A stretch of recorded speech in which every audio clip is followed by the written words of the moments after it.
देख रहे हैं SRTV न्यूज नेटवर्क और मैं हूं मनीषा श्रीवास आपके साथ। इस वक्त की मुख्य खबरें, खास मुलाकात विशेष मेहमान से। जो लोग गुटखा, सुगंधित सुपारी, धूम्रपान व शराब का सेवन अत्यधिक करते हैं, उन्हें मुख का कैंसर होने की संभावनाएं बनी रहती है। आइए जानते हैं शहर के सुप्रसिद्ध डॉक्टर कुणाल से एक विशेष चर्चा में क्यों होता है मुख कैंसर, क्या है उसका प्रिवेंशन व ट्रीटमेंट।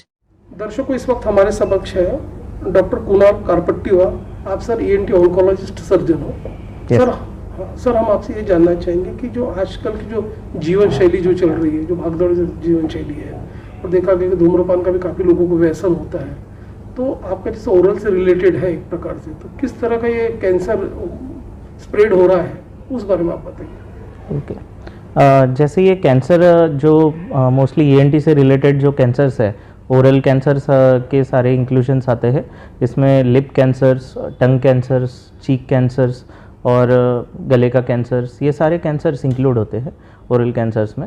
तो हमारे यहाँ विदर्भ में खर्रा, पान, तंबाकू ये सब चीज़ें बहुत खाई जाती है एज ए शॉकिंग के पर्पज़ के हिसाब से भी, और एज सच जो किसी के प्रोफेशन है तो उनको अवेयरनेस ज़्यादा चाहिए रहता है, मतलब अलर्टनेस ज़्यादा चाहिए रहता है। लाइक ड्राइवर है, थोड़ा सा उस हिसाब से भी ये लोग पान, तंबाकू, खर्रा ये सब चीज़ों का सेवन बहुत ज़्यादा करते हैं। लेकिन इस वजह से these are the carcinogenic, actually oral जो कैंसर्स है उसमें ये कार्सिनोजेनिक का काम करते हैं। जो मतलब कैंसर जन्य पदार्थ होते हैं उस टाइप का काम करते हैं। और जेनेटिक होता है, मतलब किसी के अनुवंशिक के हिसाब से उसके जो जीन्स है उसके हिसाब से वो किसी में जल्दी डेवलप होता है, किसी में लॉन्ग टर्म में डेवलप हो सकता है। तो ये ओरल कैंसर जो है इसको जल्दी से डिटेक्ट करना बहुत ज़्यादा ज़रूरी है, और उसके लिए अवेयरनेस करना बहुत ज़्यादा जरूरी है। सर, अमूमन देखा गया है कि जो प्रदूषण जो बोलते हैं, प्रदूषण की वजह से ये जो ओरल कैंसर के काफ़ी केसेस बढ़ रहे हैं। लोगों को ये कॉजेज पता नहीं चलता किस वजह से हो रहे हैं, तो इसके बेसिकली क्या कारण है? जैसे आपने बताया शराब हो गया, हाँ, ये अपना सुगंधित सुपारी, गुटखा हो गया, उसकी वजह से भी ओरल कैंसर के काफ़ी पेशेंट सामने आ रहे हैं। हाँ, है ना? प्रदूषण का इसमें रोल बहुत कम है। मैक्सिमम जो रोल है इसमें जो अपनी आदतें होती है उसमें ज़्यादा इम्पोर्टेंट है। जैसे स्मोकिंग है, अल्कोहल है और पान, तंबाकू, खर्रा है, उसके वजह से ये ज़्यादा बढ़ते जा रहे हैं। उसका सेवन बहुत ज़्यादा मतलब हो रहा है और इसके वजह से ये सारे कैंसर्स बढ़ रहे हैं। और कुछ चीज़ें हैं जो कैंसर्स है वो उसके ऑक्यूपेशन से रिलेटेड जो डिसीज़ है उसके हिसाब से भी होते हैं। जैसे वुड वर्कर्स वगैरह है, जो वुड कैंसर्स, मतलब वुड वर्कर जो सुतार होते हैं, जो लकड़े का काम करते हैं, उनमें मैक्सिला जो अपना ये गाल का कैंसर है वो ज़्यादा देखने के लिए मिलता है, क्योंकि दैट इज़ द मतलब कैंसर जन्य पदार्थ जो यहाँ पे सबसे ज़्यादा एक्ट होता है। सर, ये भी देखा गया कि जिन्हें कैंसर है पर्टिकुलर उनको डिटेक्ट नहीं हो पाता और उनकी खुद को उनको पहचान में नहीं आता कि जैसा मतलब एक डॉट्स निर्माण होते हैं अंदर में, बिल्कुल, तो ये धीरे धीरे फैलता है पूरी इसमें जबड़े में। हाँ, तो उस बारे में बताओ, ये कैसे डिटेक्ट करना? हाँ, एक्चुअली जब ये भी सबसे पहले तो पहचानना बहुत ज़्यादा ज़रूरी है। जो गांव खेड़े में रहते हैं उनको कैसे है, सादा एक छाला आता है तो वो लोग ध्यान नहीं दे पाते इस चीज़ के लिए। छोटा सा छाला है, निकल जाएगा, इसको कहते कहते वो चीज़ बहुत बड़ी हो जाती है और सबसे पहले उसको पहचानना ज़रूरी है। वो सादा छाला करके उसके लिए छाले का ट्रीटमेंट करते रहते हैं, बट वो छाला कैंसर जन्य हो सकता है या नहीं, इसके लिए जांच करना बहुत ज़रूरी है। तो उसके हिसाब से जो पेरिफेरल लेवल्स के डॉक्टर्स हैं उनको भी जानना ज़रूरी है कि जब फर्स्ट टाइम पेशेंट आता है ओरल अल्सर के लिए तो वो अल्सर कैंसर का है या सादा अल्सर है, ये भी डिफरेंशिएट करना बहुत ज़रूरी है। तो उसमें जो सबसे इम्पॉर्टेंट चीज़ है, जो अल्सर के जो मार्जिन्स है या फिर जो भी अल्सर्स है उसमें अगर कड़कपना है या फिर उसको टच करने से ब्लीड हो रहा है तो वो एक कैंसर हो सकता है। तो ये सब चीज़ें इम्पॉर्टेंट है।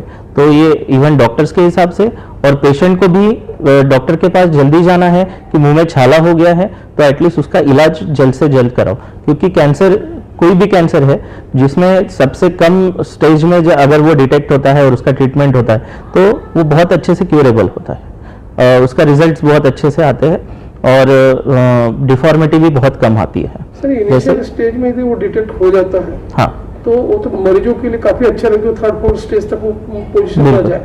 लेकिन इसका प्रिवेंशन भी बहुत काफी बेटर ये जरूरी है। हाँ। तो प्रिवेंशन के लिए किस तरह का ये करना चाहिए? प्रिवेंशन के लिए सबसे इम्पोर्टेंट जो चीज़ बताइए, तो जो भी अपन खाते हैं, जैसे जो भी व्यसन है हम लोगों को, स्मोकिंग है, ड्रिंकिंग है, जो दारू पीना है, और तंबाकू, सुपारी, खर्रा, ये सब चीज़ें जो लोग खाते हैं, इसका सेवन बिल्कुल बंद कर देना चाहिए। मोस्टली जो स्मोकिंग है, ड्रिंकिंग है, ये जो चीज़ें हैं नाउअडेज आर इंक्रीजिंग, तो उसका सेवन अगर प्रमाण मात्रा में हो तो इट्स ओके, क्योंकि अभी सरकार ने भी स्मोकिंग के ऊपर लिखते हैं कि these are injurious to health, but लोग उसके लिए ज़्यादा अवेयरनेस नहीं दिखाते।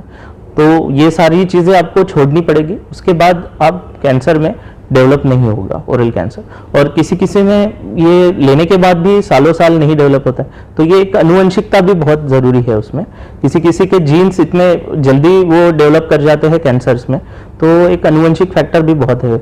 साथ साथ में आपने जैसे बोला है कि प्रदूषण बहुत बढ़ रहा है, तो प्रदूषण के कारण भी जो एनवायरमेंटल चेंज होता है, दैट इज मतलब वो भी अपने इम्यून सिस्टम पे बहुत एक्ट करता है, उसकी वजह से ये सारी चेंजेस बहुत जल्दी डेवलप हो सकते हैं। तो ये सब चीज़ें अवॉइड करना सबसे ज़्यादा ज़रूरी है। हमारे हाथ में ये जो व्यसन है, इसको छोड़ना अपने हाथ में है।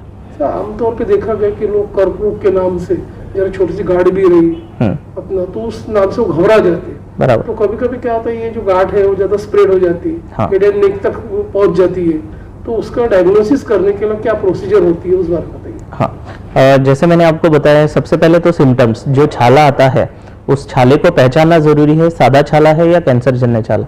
अगर छाले में हाथ लगाने से, उसको टच करने से ब्लड आ रहा है, या फिर वो कड़क छाला हो रहा है, तो वो कैंसर का लक्षण हो सकता है।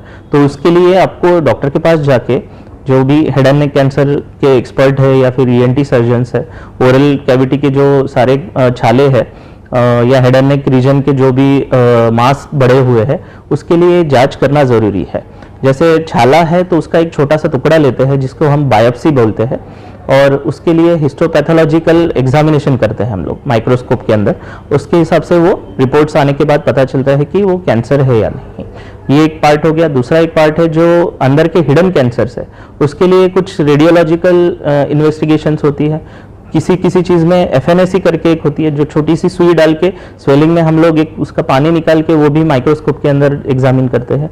तो ये सारी डायग्नोस्टिक प्रोसीजर्स है, और ये जल्द से जल्द कराई जाए और जल्द से जल्द इसका इलाज किया जाए तो हर कैंसर का इलाज बहुत संभव है। ये भी देखा गया कि जब कैंसर पर्टिकुलर किसी को हो जाता है, तो उसका तो ट्रीटमेंट में अभी state of the art technology आई हुई है, हाँ। ऐसी नई नई मशीनरीज आई हुई है, जिससे उनको जल्दी से जल्दी रिलीफ मिलता है, और 1 डे में कीमोथेरेपी भी हो जाता है, ये सारी प्रोसीजर्स हो जाती है। हाँ। तो किस प्रकार का अभी ये टेक्नोलॉजी आई है?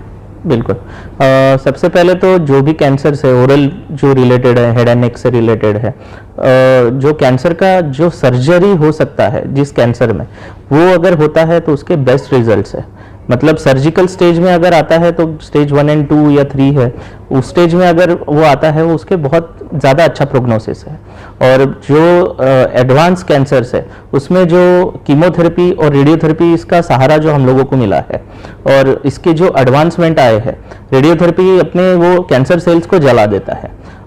तो उसमें कैसा है, जो पहले की मशीन्स थे कोबाल्ट 60 वगैरह, उसमें कैसा है वो पूरा एरिया खराब कर देता था। बट नाउअडेज जो आजकल जो मशीनरीज आई है नई नई तरह के, जो उसके हिसाब से जो पर्टिकुलर एरिया में कैंसर है, उसी एरिया में अपने को वो एक्सपोजर मिलता है, और ज़्यादा नॉर्मल सेल्स उसमें खराब नहीं होते। और जो कीमोथेरेपी में भी बहुत ज़्यादा एडवांसमेंट हुए हैं, उसके हिसाब से भी बहुत अच्छे रिजल्ट्स आजकल आते हैं। विदर्भ और देश भर के दर्शक आपको देख रहे हैं, लाइव देख रहे हैं, तो हमारे दर्शकों को आप ये भी बताइए कि काफ़ी जानकारी आपने मुहैया कराया हमारे दर्शकों को। इसके बावजूद ये भी बताइए कि आपका जो हॉस्पिटल है चंद्रपुर में, हाँ। तो किस प्रकार का स्टेट ऑफ आर्ट टेक्नोलॉजी वहाँ पे अवेलेबल है, किस तरह की फैसिलिटीज है, हाँ। उस बारे में बताइए आप। ओके। मैं डॉक्टर कुणाल कापरतिवार, जो चंद्रपुर में इसेंस ENT क्लिनिक नाम का मेरा क्लिनिक है, जो गोल बाजार वार्ड में near state bank of India main branch के पास स्थित है।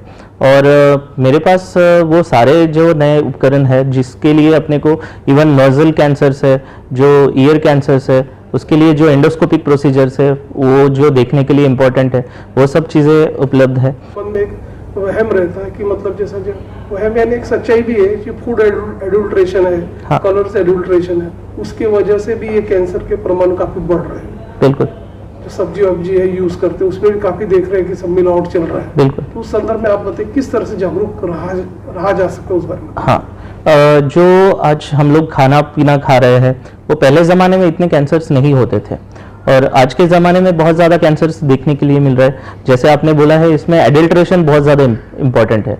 जो भी हम लोग जो फर्टिलाइजर्स यूज़ करते हैं आजकल उसमें बहुत ज़्यादा एडिशनल केमिकल मिलाया जाता है। जैसे यूरिया है उसमें बहुत ज़्यादा केमिकल मिलाया जाता है, तो उसके हिसाब से जो अपने शरीर में वो जो मात्रा जानी चाहिए उससे ज़्यादा और घातक पदार्थों की मात्रा केमिकल्स जा रहे हैं। जैसे मोस्टली कॉपर एक बहुत चीज़ है जो यूरिया और बाकी फर्टिलाइजर्स में मिलाया जाता है, उसकी बहुत ज़्यादा मात्रा अपने शरीर में जा रही है और उसकी वजह से जो अपने जो बेसिक सेल्स होते हैं, जो सेल के लिए जो डुप्लीकेशन वाला इंपॉर्टेंट होता है स्ट्रक्चर, तो उसमें बहुत ज़्यादा चेंजेस आ रहे हैं और उसके वजह से कैंसर का प्रमाण बहुत ज़्यादा बढ़ रहा है। तो इसलिए ऑर्गेनिक फूड जो हम लोग बोलते हैं वो बहुत ज़्यादा इम्पॉर्टेंट है, अपने को यूज़ करना है और कम से कम मात्रा में कोई भी फर्टिलाइजर्स वगैरह यूज़ करना चाहिए। जो नेचुरल चीज़ें हैं वो ज़्यादा इम्पॉर्टेंट है। अपनी जेनेटिक जो चीज़ें हैं उसको संभालने के लिए जो नेचुरल चीज़ें भगवान ने बनाई है वो ज़्यादा यूज़ कीजिए रादर देन जो बहुत ज़्यादा केमिकल वाली चीज़ें हैं। तो ये मेरा कहना रहेगा सब लोगों से कि आप अवेयर रहिए कौन सी केमिकल वाली चीज़ें हैं और कौन सी केमिकल वाली नहीं है। कैंसर फ्री लाइफस्टाइल मॉडिफिकेशन और हेल्दी लाइफस्टाइल किस तरह से होनी चाहिए, अंत में आप बताइए। कैंसर फ्री लाइफस्टाइल के लिए जो प्रिवेंशन सबसे ज़्यादा इम्पॉर्टेंट है, कोई भी डिसीज़ ना हो वो सबसे ज़्यादा इम्पॉर्टेंट है, जिसे हम लोग प्रिवेंशन बोलते हैं। तो प्रिवेंशन के लिए जो हम लोग स्मोकिंग, ड्रिंकिंग, जो तंबाकू खर्रा ये खाते हैं उसका अधिक मात्रा में सेवन बिल्कुल ना हो और उसको एक शौक के तरीके पे यूज़ किया जाए। जब यूज़ होना है तब यूज़ करे, मैं मना ही नहीं कर रहा, लेकिन कंटिन्यूस यूज़ किसी भी चीज़ का वो अपने शरीर के लिए हानिकारक होता है। तो सबसे पहले ये चीज़ें अपने को छोड़नी चाहिए और एक बार होने के बाद वो डिटेक्ट करना बहुत ज़रूरी है। और इसमें बहुत लोग अल्टरनेटिव पैथीज भी चुनते हैं जिसमें बहुत सारे भोंदू लोग बैठे हुए हैं जो हम लोगों को सही तरीके से गाइड नहीं कर पाते और अपनी जो स्टेज होती है कैंसर की वो बहुत ज़्यादा प्रमाण में बढ़ जाती है। तो वो एक बहुत ज़्यादा इम्पोर्टेंट है लोगों में कि अपने हम लोग उसमें अवेयर रहे और प्रॉपर डॉक्टर के पास हमारा इलाज कराएं।